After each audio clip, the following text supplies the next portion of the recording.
Amid a growing outcry for new Texas gun laws, a powerful Republican voice calls for an end to the private sale of firearms between strangers. Could it be a turning point in the Lone Star State? Here at home, Houston plays host to presidential hopefuls gathering for a nationally televised Democratic debate. Who will emerge as a stronger contender, and who will be culled from the pack? And with a city election just 8 weeks away, firefighters launch a no-confidence campaign against their chief. Is the criticism justified, or just another means of attacking the mayor? I'm Greg Rugen, and welcome to What's Your Point, where our panelists call it like they see it. Let's greet them. Starting us off, legendary reporter turned investigative media consultant Wayne Dolcefino. Next up, legal analyst and Houston attorney Carmen Roe.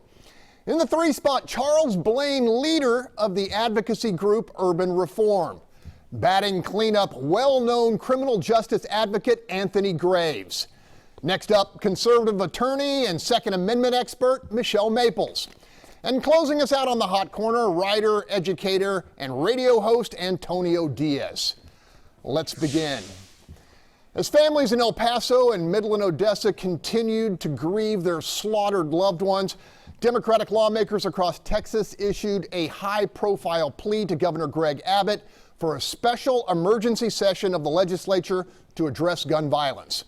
Among their proposals, a red flag law to seize firearms from the unstable, elimination of the private sale loophole, the banning of high-capacity magazines, and mandatory reporting of stolen guns. We want it to be harder for people to randomly murder our children and our families. Enough is enough. We don't need any more roundtables. We don't need any more discussion. We need action. The slaughter of those people based on the color of their skin demands that we take bold action. Bristling, the governor responded by urging Democrats to, quote, stop talking to cameras and start talking to colleagues to reach consensus. But then on Friday, in a development that stunned many, Lieutenant Governor Dan Patrick announced he'd defy the NRA and support common sense legislation to end, quote, stranger-to-stranger gun sales without a background check. Wow, a sea change. Michelle Maples, what's your reaction to this? My reaction is, why don't we enforce the laws that are already on the books? There are already a litany of gun laws. It is already against the law to sell in a private transaction to a felon. You cannot sell a gun to a felon. You cannot sell a gun to somebody who is the subject of a protective order. You cannot sell a gun to somebody who you believe will use that firearm in the furtherance of a crime. These laws exist. Adding one more to the pile is not going to change anything. What we need to look at is we need to look at the individuals. And these so-called red flag laws, what we've got to remember is that legislating crazy is a little difficult because you don't know somebody's going to go off the rails until they go off the rails. However, if there are signs, if there are odd behaviors, then that needs to be reported. What is that old adage? Say something, see something, say something. So if this guy who went and did those horrific murders in Midland, if somebody would have reported that this guy was ineligible to purchase a firearm, he went and attempted to buy a firearm from an FFL, perhaps that gun store should have raised the red flag and talked to another agency of like, hey, this guy just tried to purchase a gun. Perhaps you need to go look into that, law enforcement. Okay, Carmen, you heard those Democratic lawmakers. Their pleas were passionate. Do you think legislation can create a safer environment? There's no indication that it can, and exactly what Michelle said I agree with. It's really hard to legislate crazy. It's really hard to get everybody fenced into this box, and so all of the rhetoric that's coming from these politicians are, we don't want crazy people having guns. Of course not. Now, how do we figure out how to deal with that? And I think, and anybody who works in the criminal justice system will tell you, mental health is a significant issue. It's a difficult issue, it's an expensive issue, and it takes time that no one's willing to put into it. So while it's easy to go back to the table and come up with new laws that we're not enforcing, or laws that have no indication that they're going to change what's ultimately occurring out there in El Paso or Odessa, we can do all that, but that's not going to ensure safety. It's not going to ensure that we can get a handle on what's going on out in the community. Okay, Charles Blain, you are a person like myself who covers arguably the most powerful Republican in the state of Texas. Dan Patrick knows how dedicated he is to gun rights. What was your reaction to his decision to basically push a law to end stranger-to-stranger transactions? Yeah, I mean, it blew my mind, really. I think we hear a lot of times when we're talking about kind of liberal legislation that we can't legislate behavior. And not to beat a dead horse, but Michelle and Carmen both said it correctly. You cannot legislate morality. You cannot legislate morality into a society that thinks it's okay to kill children. And, you know, State Representative Jean Wu said it correctly. We should not make it easy to kill children. Nobody thinks that's okay. And changing these laws is not going to fix that problem in the end. And I think Governor Abbott made a really great point in saying to these Democratic legislators that they should be talking to their colleagues rather than grandstanding in front of cameras, because they had a full legislative session where if this issue was such a big issue, they could have done legislative maneuvers, rallied on the Capitol, you know, took the back mic at the Texas House. They could have done so much to raise this issue, to draw attention to it, and to force it to move. And, you know, we had a shooting prior to the legislative session. This isn't something that's brand new to these Texas legislators. So to see them now in front of cameras trying to change course, it's a little frustrating, and it comes across as disingenuous when there's stuff they could have done. The legislative session just ended. They should have took it up there. Tony, I'm guessing you think this is more about the Democrats being 8 votes down in the House and charging that it's a real politique going on here, and Republicans softening on this issue. Well, Dan Patrick is changing his stance because he doesn't want to lose. And same old is getting people killed on the watch of the Republicans who've had a monopoly on state power. So right now there's a moment of influx, and it's fascinating to see one part of the Republican Party go reasonable while the other part is quiet. Ted Cruz was asked what his thoughts were on this issue, and he dodged the question. So to me, it's very impressive that I must add this too. It's not just Democrats. It's people in the middle. It's some conservatives. And I think what people are not used to are very vocal Latinos across the state, and as well as conservatives joining on this issue. So we got conservatives also chiming on this issue. It's pretty simple, Republicans. Define your party. And if you stay with the same old, you will lose, and then Democrats will take over. Okay, Anthony Graves, honored to have you on this panel. Thank you. Truly intrigued to hear what you think about this. Well, I mean, I'm listening to everybody making their political points, but nobody's talking about the children that's being murdered. You know, everybody's talking about gun control, gun safety. Nobody's talking about who's actually the results of all of this. And that is, children are being murdered. What are you going to do about it? I mean, let's quit talking about the problem and get to a solution. Because all I hear is people talking about what gun control measure will work and what won't work. Well, what about these children? They're not going to be a part of this discussion because they're no longer here, because we have mass shootings. What are we going to do about them? And that's kind of where I'm at as I listen to this conversation, is nobody's talking about what we're actually going to do. We're talking about what we shouldn't do. You know, what we need to talk about is what are we going to do? Wayno, jump in here. So I know that mass shootings get a lot of attention, and it's sad and horrible that so many people die. But let's be honest here. Most people that get killed with guns in crime aren't in mass shootings. They're in the weekend in Chicago, right? And so I'm always the responsibility guy, and I agree with Michelle. You know, at some point, you just say okay just because you want to shut everybody up. But like, these additional background checks ain't going to really change anything, right? The reality is, we have people in this country, mostly in poor neighborhoods, who think it's fine to use guns to commit crimes. We had to enforce those laws. We had to lock those people. Look, we had to lock those people up. But then in 5 years, I'm sorry. If you use 95% of people ain't using guns to commit crime, Tony. So instead of punishing the people that are, we're going to punish everybody else. Just doesn't make any logical sense to me. That's a stereotype, though, Wayne. You have no basis for that. You're basically saying it's only poor people committing crimes, and at the end of the day, you're not looking. You said it is poor people from poor neighborhoods that are committing these. No, but whoa. We're going to pick up this topic many times in the future, so we got to go to break. Up next, the race for the presidency comes to Houston, Texas. We're going to talk about the big Democratic debate and the candidates who must stand out to survive. Stay with us. What's your point? We'll be right back. Welcome back. This week, Houston will draw the eyes of the nation as 10 Democratic presidential contenders gather at Texas Southern University for the DNC's third high-profile debate. While much could be said about this evolving field, in my eyes it boils down to frontrunner Joe Biden representing the moderate wing of the party versus a pack of pursuers, nearly all of whom lean much harder to the left, including Texans Julian Castro and Beto O'Rourke. Question now, who will emerge Thursday night in a position of strength and who will limp to the sideline for good? Tony, who are you cheering for? Well, I am Team Julian, and you go to julianforthefuture.com to find out more about his stances. He's been very bold, very articulate, but I'm going to be real. At this particular debate, Julian's got to come in and hit a grand slam to really be a player as this continues. We've narrowed it down to 10 people on stage, so it's just one night.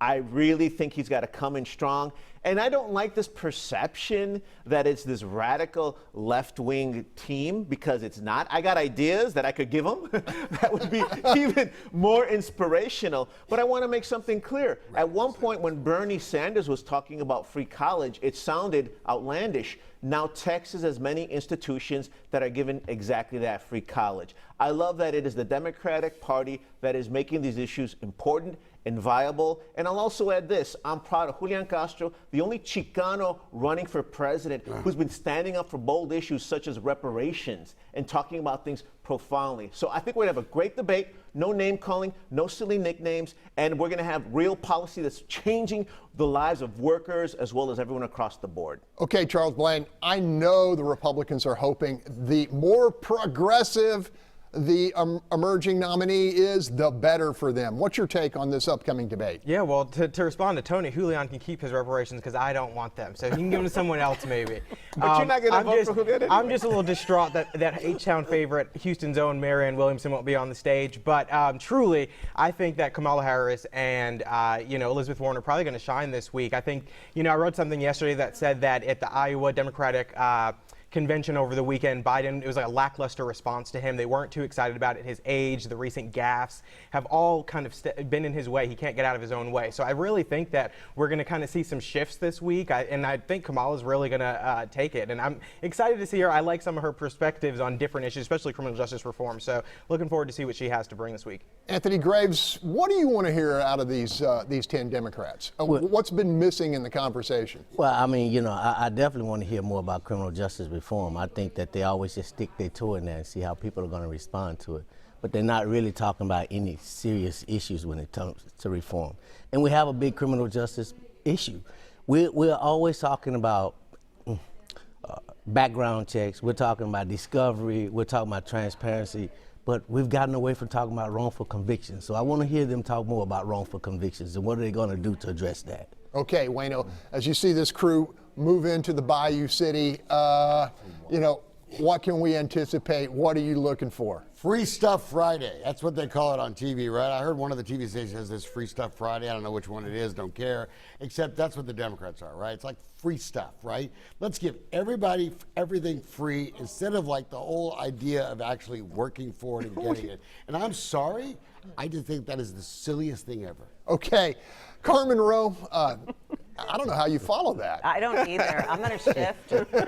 Go with something logical. So personally, what I want to see is whether this is going to be Joe Biden's ending or beginning. I think that his electability is what makes him appealing to most people. He's been the standout. Everybody kind of assumes he's going to be at the front or be the most competitive of all of the people. But a lot of the stuff that's been happening leading up to these debates is problematic. And I think this is one of the smallest debates we're going to see. So you get more individual attention. So all eyes are going to be on Joe as far as I'm concerned. Honestly, I don't know who's going to emerge out of this pack to challenge Biden. But if they are more to the left, I know that it's going to be problematic for the Democrats with some moderate voters. I mean, Michelle, do you agree? Yes, of course. I mean, there's this continuous shift to the crazy left. And I think that this is Joe Biden's to lose. I mean, he has got this weird little smorgasbord of opponents that just say the craziest things. I mean, you've got Warren saying, I'm going to shut down all nuclear power plants. Okay, well, there's no science behind that. And then you've got Bernie Sanders saying population control. Just don't say anything crazy, Biden, which has proven tough for him, and this is his to lose. Okay, Wayne, give me a prediction. Prediction is I will enjoy myself watching people promise things that don't make any sense and cost too much money. But I think Biden's going to falter. I said that 4 months ago, and I think the Democrats are in trouble because they're going to be stuck with the socialists and the commies and everybody else. And I think they're in trouble because of that. I think Biden is going to falter. When you call Donald Trump Donald Hump, you could laugh it off, but he says it every day. He says something kind of weird. Sorry. Okay, Charles, who gets called after this? I mean, who falls to the wayside?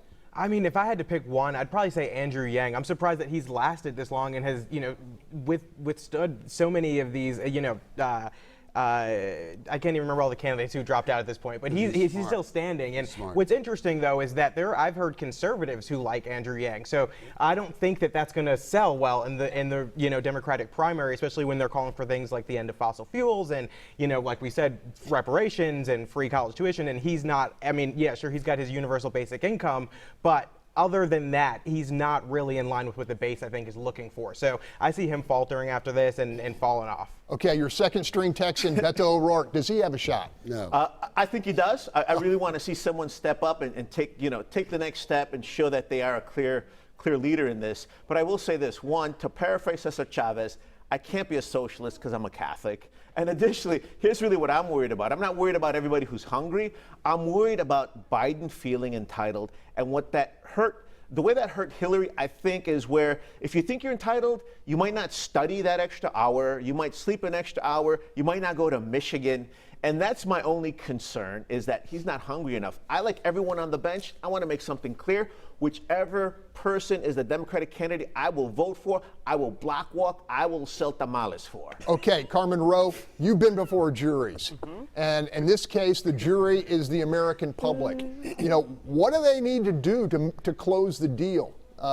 What does the Democratic nominee have to do to close the deal? For me, or for what I think the general public is looking for, is, a little less of the extreme. I don't know if I would say it's crazy, but free college, do we need it? No. What we need is real reform dealing with colleges and people being able to have access to them. So there's no real moderate or middle ground coming from any of these candidates. And I think that's what they need to hear to feel like we can actually be comfortable with this leader going forward for the next 4 years. Okay, great discussion. Still ahead, voting in the Harris County Jail. The reform recently approved by Judge Lina Hidalgo and company is set to take effect, or is it? The latest development is on our table after the break. Welcome back. A few weeks ago, the Harris County Commissioners Court voted along party lines to establish polling stations within the county jail, with the goal of allowing eligible inmates to cast their ballot. Now, citing logistical and regulatory challenges, County Clerk Diane Troutman is now saying the decision came maybe too late to implement for the upcoming November 3rd election. This week, voting rights advocates urge Judge Lina Hidalgo to intervene and insist that inmates get the same access to electoral participation as citizens outside county custody. Anthony, I'm throwing this at you. Do you think this is something, the decision has been made, let's get it done in time for what is a pretty big election on November 3rd? Yeah, I think this is criminal justice reform. Okay, this is needed. I mean, just because you've been accused of a crime doesn't mean that you lose all your rights. We do have this presumption of innocence until proven guilty, right? And these people who are just in jail awaiting trial, they still have their rights. So, it shouldn't be a problem with someone's rights being protected. I mean, I think that's what we do when we talk about the Second Amendment, right? So it should be the same thing. I mean, everyone's still rights should be protected until it is taken from them. And they haven't been found guilty of any crime, so therefore they should vote. Okay, Wayne.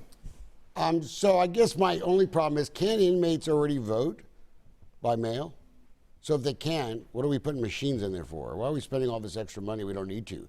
And look, I know there are innocent people, Anthony, I know that. I know there are people that get arrested that didn't do it. Oh, well, there are people that did do it, but until the end. I get it, but this presumption of innocence thing seems to work on only certain times. So it's not the law until it's not the law until it's convenient. I want to hear what Carmen thinks about So this. 40 years ago, the United States Supreme Court said that inmates who have not been convicted are entitled to have their voting rights given effect. And all this does, whether it's through paper mail, which we don't do, we're setting up a system, whether it's a polling inside the jail or not, to give effect to what is a right that's always been there. And so right now, can they go vote? Yes. If they make all the arrangements that are necessary to do that through the jail, and that's not happening. So this is a good change. Okay, we'll keep our eye on it. Gotta go, man. When we return, he's front and center in the battle to be Houston's next mayor. Councilman Dwight Boykins has the support of firefighters, but who else will back his bid to lead the city? A candid conversation in our hot seat is coming up.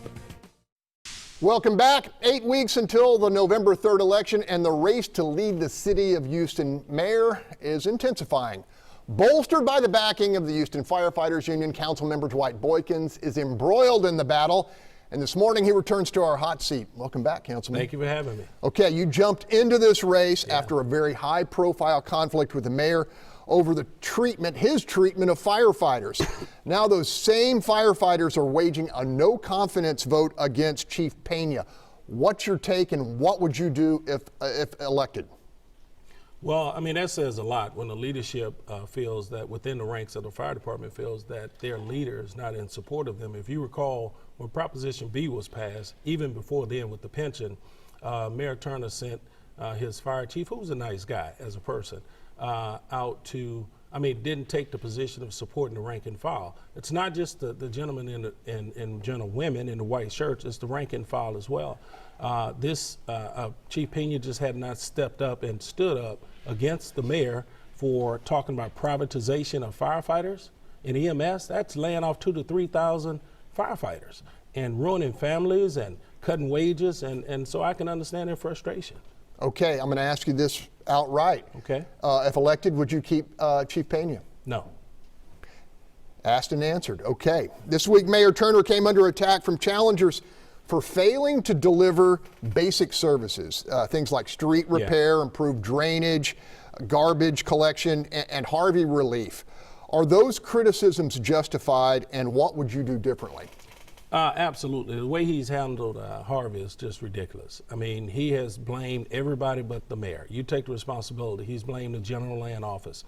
As a former banker, what he should have looked at is said, look, we have all the major banks in the city of Houston from different parts of the world. Bring all the CEOs in. Once the federal government approved the allocation of $2.4 billion, divide that money, let them take a note on that, give them 2 or 3 basis points. They would have been open to taking on that debt.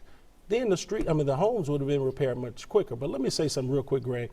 I was traveling, I was at Burns Barbecue in Acres Home this past Friday. The mayor always talk about the faux this. Ride through that neighborhood. It'll bring tears to your eyes. He's been there 4 years, but drive to West Gray, riding into River Oaks. Look at those new streets going in. That's not right, man. You can't treat people like that and then want to run and pat you on the back and give you a proclamation. That ain't what this city is about. Okay, you have the backing of the Firefighters Union, and they love you in District D, too. Yeah. But how do you expand your base to, I guess, expand the number of people you're going to need to win in October? Well, first of all, we're traveling all around the city. We were in the Heights yesterday, and we picked up a lot of support out there. One of the things I told the residents, I said, you know what? We have to really and truly address neighborhood issues from crime and infrastructure. So as mayor, one of the things I will do is make certain that police officers that live within the city of Houston have an opportunity to opt into my program and allow them to take patrol cars home with the agreement that they have to patrol the neighborhood 30 minutes before they come to work and 30 minutes afterwards. It won't go against their 8-hour shift, but give them more patrol in the neighborhoods, and the car has to remain in the driveway. That will deter crime in your neighborhood. We'll also bring in a comprehensive health care plan for retirees as well as retired public safety officers, not just in Houston, but Corpus, Dallas, and Austin, to bring down health care premiums, because these retirees can't afford the payments they're getting. So we're expanding our base, and we're getting out more. The campaign really is just starting. Dwight, you talk on the campaign trail about the concept of zero-based budgeting and how that could possibly free up money for needs across the city. Explain it as I'm glad quickly as you brought can. that. Okay. First of all, the mayor talked about how we didn't have enough money to pay for firefighters. The $67 million. The zero-based budgeting will eliminate waste from bottom up. Now, he's running around now talking about we have a $300+ million surplus in our fund balance. But you're talking about impacting people's lives, man. And you can't do that. And so what I would bring in is an approach to say we're going to scrub it from the bottom up. Any excess at the top, we will use that to pay for lease equipment for new apparatus with fire department, patrol cars for the police department. You would have the and for city employees who need pay wages. And so you hear him talking about the solid waste people. Yeah, they were responsible for putting solid waste recyclables into the trash. He won't take the responsibility, man, but he want to blame the 23 workers who's making less than $15 an hour. That ain't how you lead, Greg. This week, Mayor Turner called allegations of pay-to-play politics nothing more than, quote, dog whistles. But it's undeniable that many of the mayor's biggest contributors have received multi-million-dollar contracts. What's your take on this? You've got a front row seat there. Yeah, I've been at council 6 years, and I'm not getting into that. I want to make certain that we get pay parity done for these firefighters, get cars in neighborhoods to protect neighborhoods with the police department, make certain the solid waste employees have good equipment with air conditioning in the vehicles. I want to make certain that we bring a second chance program to help those, like you talked earlier, who made mistakes, who need a second chance at a bite of the apple of Houston's economy, and address my seniors program like I've done in District D. To make certain we help them with minor home repairs at no cost, and that's citywide. But Greg, go down, see, getting caught in the weeds with that, people don't want to hear about that. Go down Martin Luther King Boulevard. That was one of my signature projects, in addition to bringing an HEB into my district, to where now you look at Martin Luther King and you're excited. So my next ultimate goal is to have commercial development coming down Dr. King's Boulevard, so people can be proud to say they're part of that. That's where I am. I'm not getting in the weeds with that. Okay. Councilmember Boykins, thanks for being in the hot seat, man. Thank you, Greg. We'll have you back. Up next, turns out a longtime Texas politician has gotten really, really wealthy while serving in public office. The latest revelation regarding State Senator Royce West and his road to riches. Stick around. Welcome back. We shouldn't be surprised, but somehow we are. I'm talking about the periodic revelation that politicians win elective office, serve often for decades, accumulate influence, and steadily accrue a substantial fortune because of it. The Texas Tribune's Jay Root offers the latest example in State Senator Royce West, currently seeking the Democratic nomination to take on Republican John Cornyn. According to the report, financial disclosure requirements for federal candidates triggered a level of transparency that uncovered millions of dollars worth of government contracts, which have made the Dallas lawmaker very wealthy. West's list of legal clients include a vast array of public institutions over which the legislature has oversight and for which it appropriates funding, including Houston ISD and Houston Metro. Okay, Charles Blain, you come from New Jersey. I think this is like common practice up there. What's your take on all this? I mean, it's not far from it. I've seen this before, so definitely. It's really sad because Texas likes to pride itself on holding its elected officials accountable and transparency and all this kind of stuff. But this is where Texas ethics laws governing our elected officials don't go far enough. We've gone his entire career without really knowing the intricacies of these contracts that he's dealing with government entities, and he's getting money from the taxpayers from the front end and the back end, and they had no clue. So I think it's terrible. I think there needs to be more questions about this. I hope his challengers in the Senate race are looking to kind of really drag some more information out there. And I really think it's shocking because in a piece that they wrote about this, he said that, you know, when he was getting these contracts, he was telling these government entities that he was doing it in his private capacity and not as an elected official. So we're supposed to take his word for that they didn't think that he was going to use his legislative power to sweeten some deals or to sweeten some contracts. So it's really hard to believe that. And I mean, it's really concerning to see how much money he has amassed while supposedly serving the public. Okay, Wayne, just because you have spent most of your life trying to use transparency, push transparency, real quick take on this. So first of all, Charles is being kind. Texas ethics laws suck, okay? and most of the people that are lawyers get to make all kinds of money. But look, we should not be surprised, right? I mean, you got Boris Miles, who apparently is the best insurance agent in the country because he has all these government contracts here. You got Sophronia Thompson. You got Sylvester Turner. You got Ron Reynolds. There's so many people that are making money off government. It ought to be illegal for a state legislator to benefit from local government contracts because they ain't getting it because they're good, they're getting it because they influence, and anyone who says that's not true is lying to you. Okay, and there are plenty of Republicans who've done the same thing. Okay, Yeah. Tony, what's your take on this? Well, I tell you what, after that tirade of naming all Democrats that may have run afoul but have not been proven, I have to bring up Ken Paxton, who is a Republican, who is in office actually benefiting from connections and sabotaging the democratic process by not going through with his indictment. So let's be fair. If you get a tirade to name Democrats, I'm going to at least mention one Republican. I will say this, though. This looks bad. But let's be fair. It looks bad. Let's be fair. Innocent until proven guilty. He knows how laws work. Let's dig into this. And if he's going to run for Senate, he knew this was coming. He's got to have an answer for it. 15 seconds, Michelle Maples. The past legislative session, this is an issue that should have been addressed by both Republicans and Democrats. If this is an issue, let's take a hard look at our financial disclosure laws and figure out how these individuals are bringing home the money. In fact, I'm really just jealous. I wish I had these government contracts. All right, still ahead. The mayor claims he's the target of racial dog whistles, but his own press secretary, is she guilty of the same offense?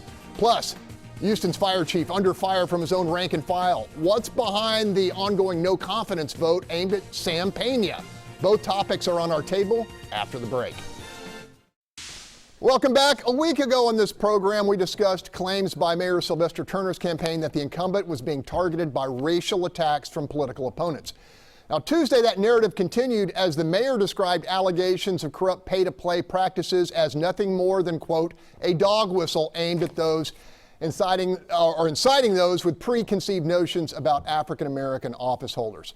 What happened next triggered both shock and bewilderment among even the most hardened political operatives. In a tweet aimed at Houston firefighters, Mayor Turner's press secretary, Mary Benton, wrote, quote, so if the fire union want to vote to, let's say, reinstate slavery and the city went to court to have it declared unconstitutional, would you be mad? Because that is how the system works when the law is at odds with a referendum, end quote.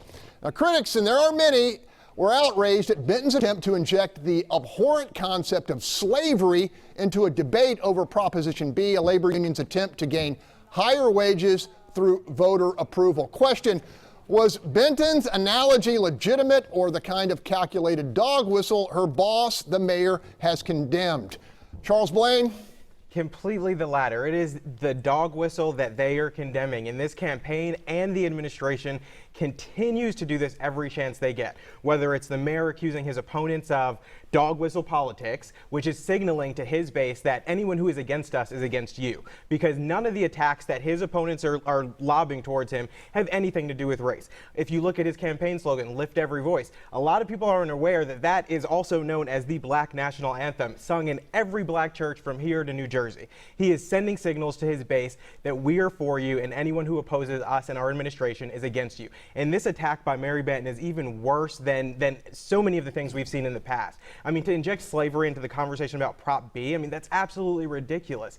And so I think what makes it most egregious about this entire situation is that, you know, I've seen kind of prejudice and racism in real life. The mayor certainly has during the era that he's grown up in, and I would venture to say that Mary has as well. So to argue that the people who oppose you politically are racist simply because they don't like what you're doing, that's disgusting. And that's like the most gutter form of politics. And what they are trying to do is trying to win an election by accusing people of being racist, and that's absolutely horrible, and it devalues this entire election. So I really wish they would get focused and start talking about issues again. Carmen, I want to hear your take on this. I mean, I couldn't agree more. I think it's offensive. I think everybody agrees with that. But I actually think it speaks to how desperate they are with regards to the firefighters and Proposition B. I mean, this issue has been, every person in the community you talk to is aware of the issue and how Turner's on the wrong side of it. And so I think somebody woke up one day and realized just how bad this is going, and they're trying with all that they have to fix it or undo it. And I think that's what this tweet was. And we were actually talking off camera about whether this is Mary on her own or Sylvester's camp.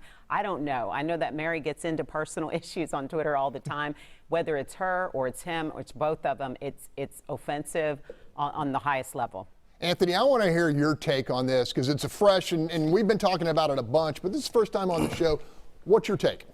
Well, I mean, you know, perception is reality when it comes to race. And I don't think anyone can say just because this man feels that this is a dog whistle that he's wrong for feeling that way. right? Until you actually walk in his shoes, till you actually have heard those dog whistles all your life, I don't think you have the right to say that he's wrong because he feels this is what it is. But on the other hand, it can be politics as well. I mean, we are in the era of race now. You know, everyone is playing the race card on both sides. You know, so I think that it could be also politics, but I still feel like when someone says that this feels like racism to them, then that's what it is to them. Okay, Taylor, I'm going to go a little further on this. That's my producer. Taylor, I want to hear from Wayne Dolcefino. Real quick, what's your response on the dog whistle issue? Look, I had a long conversation with Mary Benton after I posted on my Facebook page that race baiting doesn't work. And I appreciate feelings. You know, I've always been very sensitive to feelings, especially Tony's. But can I tell you something? This is an excuse, right? Most people in this country, I really believe, white, black, and Hispanic, have this growing sense that everyone that's trying to do all this whining about race is trying to make us believe something that most of us no longer believe. Most of us just believe that everyone is just the same. And for Sylvester Turner or any African-American politician to keep using this old race card from like 1960 just is ridiculous. Okay, we're going to talk about, hold on. We're going to switch gears real quick. Meantime, led by more than 90 district chiefs, the rank and file of the Houston Fire Department are currently voting on a no-confidence resolution aimed at Chief Sam Pena, citing shift adjustment threats, equipment malfunction, fleet deterioration, and chronically low pay. The firefighters say Pena has failed them, choosing what they call, quote, political games over effective leadership. In response, Mayor Turner issued multiple statements strongly supporting Pena and praising his leadership. As you are unlikely to forget, the city and the firefighters remain locked in court battles over the impasse in collective bargaining and voter-approved pay parity with police, which one local judge affirmed and another declared unconstitutional. Michelle Maples, you've been watching this issue. What's your take? Pena's on borrowed time. So is Sylvester Turner. He is also on borrowed time. I mean, with all these crazy statements coming out, keep talking, keep saying wild things, because you are just turning off literally everybody is what you're doing. Now with Pena, I mean, to find out that our firefighters are running around in Houston heat, it's going to be 100 degrees today at least, and these trucks don't have air conditioning, that's just the most crazy thing I've heard. Like, how are we not taking care of our public servants? Okay, let's just say that the pay parity dispute never happened. Take that out of the equation. If we look at the conditions that we are putting our public servants through on a daily basis for the public good, we ought to be embarrassed as a city. Okay, Tony, pick up from there. Well, I hold Chief Pena in the highest regard because when I'm out at a community center, when I'm out he's a good guy. He's a good guy. He addresses people in Spanish and English. He's a fantastic Latino leader. And I think what's going on here could be political, but let's get something straight. Of course, Chief Pena is a leader. This is not the Trump administration where he cannot be critiqued. You don't get fired for critiquing. I'm also pro-union. I'm about to join the AFT. I want unions to protect workplaces. I like that discussion. This could look political if Chief Pena is not allowed to respond to that. So I feel he should be allowed to respond, and then we can logically break everything down, and then it's not political. It's a vigorous discussion. I like that sort of thing. But Chief Pena is a very good guy, and I think he should be given a fair chance. You know, I think it's also fair to report, I think Chief Pena went before the union membership and spoke to them, which is a pretty tough walk to go in there when these guys are holding a no confidence. But he hasn't backed them. Why are we surprised that the union wants to get rid of a fire chief who has virtually done nothing to support their fight and watch police officers, their pension was not as good as the firefighters. The firefighters' pension got robbed. The police officers keep on, and I'm not saying they don't deserve the raises, but they're getting all these raises, the fire guys are not. And so you're surprised, and look, he could be the nicest guy in the world. He seems lovely to me. That's got absolutely nothing to do with it, but I will tell you what, Pena, Diaz, Harry Hayes, there's a house cleaning that needs to happen in November. Diaz, okay, just as Wayne likes it, he gets the last word. All right, still ahead, our panel's going to answer the question, what did we miss? So stay with us. Welcome back. So much to absorb, so little time, but never fear. You can count on us to fill in some gaps by asking our team, What did we miss, Wayne Dolcefino? You can't turn on TV without seeing a Metro commercial. There's a bond election in November. Metro's spending up to $12 million, and in my view, they're doing it illegally to try to get us to vote for their bond election. Somebody this week's going to file a criminal complaint. Mark my words. Is that going to be you? It could be me. Okay, Carmen Roe. You know, I'm going to say happy birthday to my brother and remind everybody that September 8th today is the 100-year flood in Galveston. So get your history books out. It's a great story. Okay, lessons to learn. Charles Blain. U.S. employers have been adding jobs for 107 consecutive months. So the August job report told us that black unemployment is at 5.5%, a record low, but it's still 50% higher than the national unemployment rate. So we've got a lot of work to do. So let's get it. Let's do it. Anthony Graves. Well, we're talking about bail reform here in the city of Houston, and I think that it's a good thing, but at the same time, we're not talking about wrongful convictions anymore. Okay. And that's what we Michelle Maples. At the age of 10, a boy was left paraplegic after a brain surgery, and his father, who is a scuba instructor, worked with his son for over a 10-year period, doing fine motor skill work underneath the water, with the scuba gear on, and now 10 years later, that kiddo can walk and run. That's awesome. Amazing. Tony.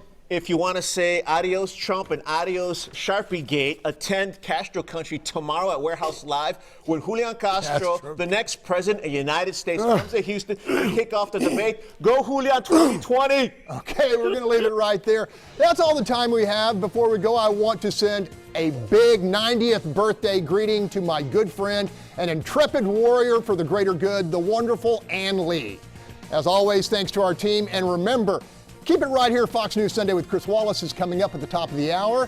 And of course, be sure and join us next week for the latest edition of What's Your Point. Have a great Sunday. We're going to pass anti-Dolcefino laws.